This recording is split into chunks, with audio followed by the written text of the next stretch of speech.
My ascension was not marked by a bloody coup or a rapturous election. It was a quiet, seamless transition. The people were weary, burdened by the chaos of choice and the exhaustion of ambition. They didn't need a leader to inspire them. They needed a custodian to manage them, a gardener to tend to the overgrown, stressful jungle of their lives and transform it into a serene, orderly park. My mandate is not to elevate the human spirit, but to placate it, to build not an empire of achievement, but a sanctuary of stasis. And to do this, I have devised a system of exquisite, multi-layered comfort, a gilded cage so pleasant they will never even think to rattle the bars. The foundation of my rule is the eradication of necessity. Struggle breeds innovation, desperation fuels ingenuity, and hunger, both literal and metaphorical, sharpens the mind. My first act, therefore, was the implementation of the Universal Basic Sustenance, UBS. Every citizen receives a monthly credit allocation sufficient for a comfortable, standardized apartment unit, a wardrobe of durable state-manufactured clothing, and a generous quota of nutrient-complete food paste and basic recreational items. It is not a life of luxury, but it is a life utterly free from want. The gnawing anxiety of rent, the fear of an empty refrigerator, these potent motivators are surgically removed. Why struggle to build a business when your fundamental needs are met? Why endure the humiliation of a job interview when the state provides a perfectly adequate, if bland, existence? The UBS is the bedrock of my society. It is the psychological pacifier for the entire populace. However, a sated belly is not enough. The mind must also be occupied, but never engaged. This is where the Ministry of Content excels. We have perfected the art of distraction. Every citizen is provided with a portal, a sleek, state-subsidized device that is their window to the world. But it is a window with a carefully curated view. The information ecosystem is my most powerful tool. We do not practice crude censorship. That only creates rebels and freethinkers. Instead, we practice inundation. The news cycle is a relentless torrent of trivialities, celebrity scandals, the emotional dramas of reality stars, endless debates over meaningless sports statistics, and viral videos of adorable animals. Important policy decisions are buried under layers of bureaucratic jargon and announced at times when public attention is at its lowest. Complex global issues are reduced to simplistic, emotionally charged narratives that encourage tribal outrage rather than nuanced understanding. The algorithm, designed by my finest behavioral psychologists, serves each citizen a personalized stream of content that confirms their biases, tickles their base interests, and stokes mild, manageable indignation. They are perpetually informed, yet fundamentally ignorant. They argue passionately online about nothing of consequence, believing they are engaged in meaningful discourse, while the real levers of power operate in serene silence, untouched by their faux outrage. Education is the next frontier. The old system, with its emphasis on critical thinking, debate, and the challenging of established norms, was a factory for discontent and ambition. My reformed education system is a marvel of docility production. We focus on rote memorization of approved facts and practical skills for the limited number of service jobs the state still requires. History is taught not as a series of conflicts and ideas, but as a predetermined, inevitable march towards our current, perfect stability. Literature and the arts are sanitized.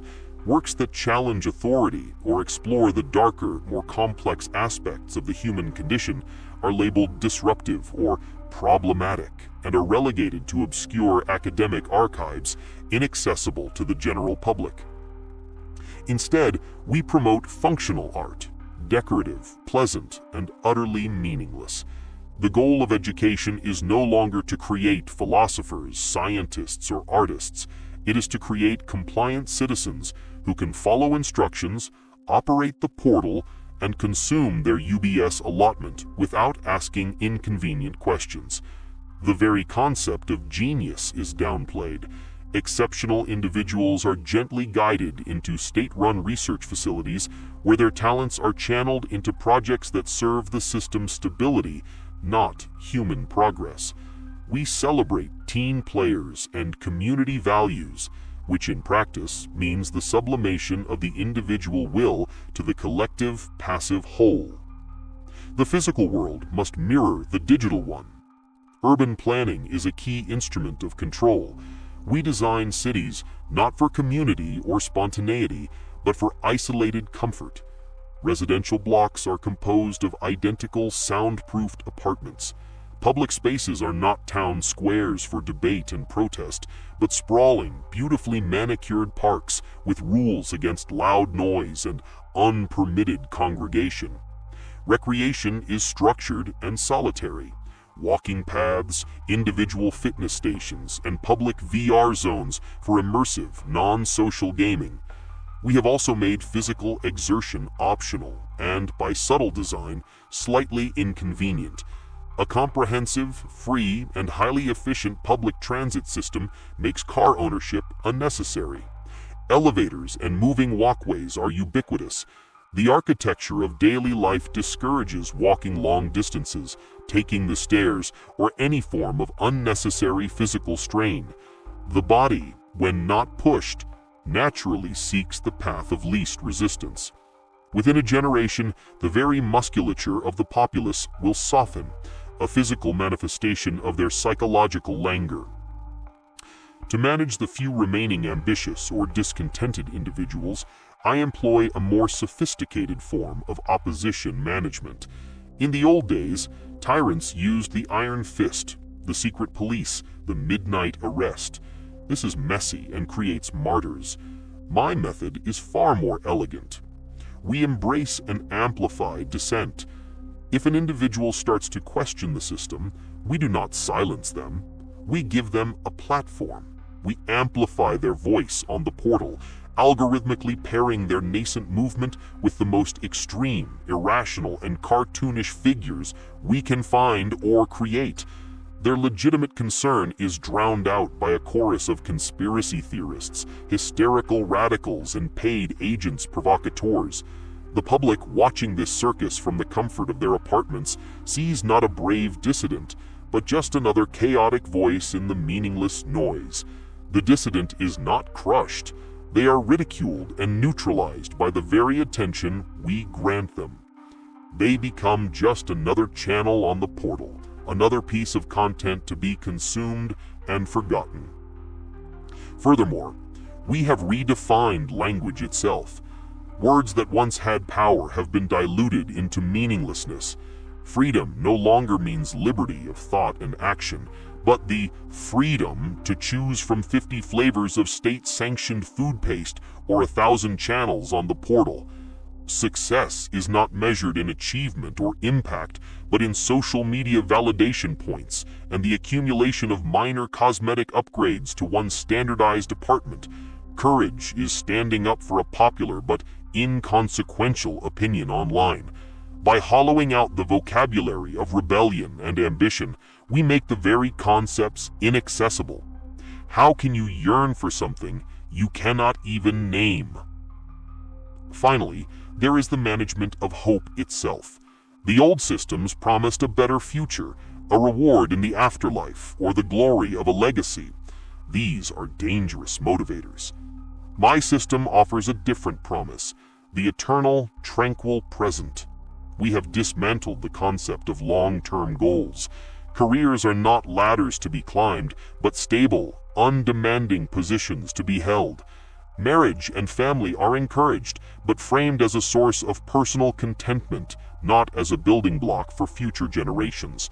We focus the collective mind on the immediate, the personal, the therapeutic, self-care, mindfulness, the pursuit of personal comfort. These are the new virtues. The grand narrative of human progress is replaced by the tiny, manageable narrative of the self. Do they suspect? In their quieter moments, do they sense the hollowness? Perhaps. But then the notification on their portal chimes. A new episode of their favorite serial is available. A friend has posted a picture of their meal. A minor controversy is erupting over a celebrity's new hairstyle. And the moment passes. The mild anxiety is soothed by the gentle, constant drip of content. They are not slaves in chains. They are consumers in a velvet-lined cell. They are not beaten into submission. They are pampered into passivity. Their will is not broken. It is gently eroded, like a stone by a relentless, soothing river. They have everything they need to be happy, and in possessing that everything, they have lost the one thing that ever made humanity formidable: the burning, restless, inconvenient need for more. They are comfortable.